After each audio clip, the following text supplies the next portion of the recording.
We're on the Cwmbwlllwyd path in the Ogwen Valley, and Ogwen is very famous for its volcaniclastic rocks. So let's see what we can find on the path. These are fiamme, which are bits of pumice which has started off as round things and got compressed after it had settled. So that means that this is very hot. It was about 500 degrees C and is part of a pyroclastic deposit.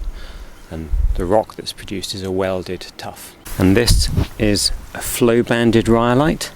So each of these layers are, well, they are bits of different magma that were in there mixing in the rhyolite, and then as it's erupted, it's flowed. You can see the deformation of this flow banding. This block is made of all of these little bubbles which are weathering proud. They often have darker centres with lighter edges around them, and if you were to section them you'd see concentric zoning, and these are accretionary lapilli. So this was a very large eruption, sent an ash cloud a long way up into the atmosphere, and the ash ends up with a little bit of electrical charge in it, and particularly if it's damp then it will stick together and it will start to accrete around any nucleation sites, any crystals or larger blocks that were in the ash cloud. All the little fine ash particles stick to it and end up making these little snowballs of ash, and these are accretionary lapilli.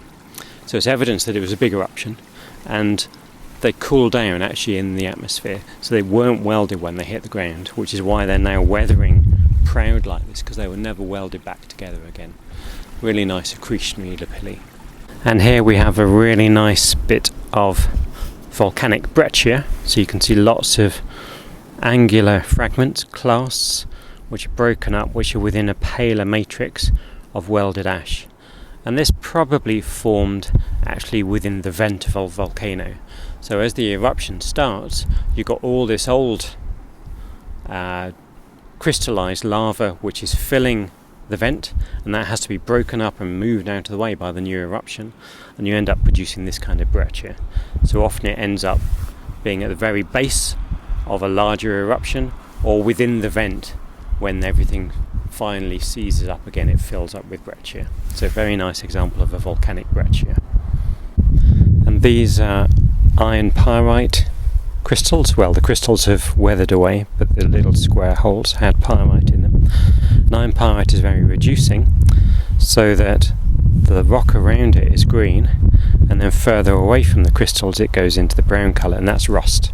So the brown is iron 3+, and the green is iron 2+, and it's been kept as iron 2+ because the pyrite has been very reducing and used up any oxygen that was available.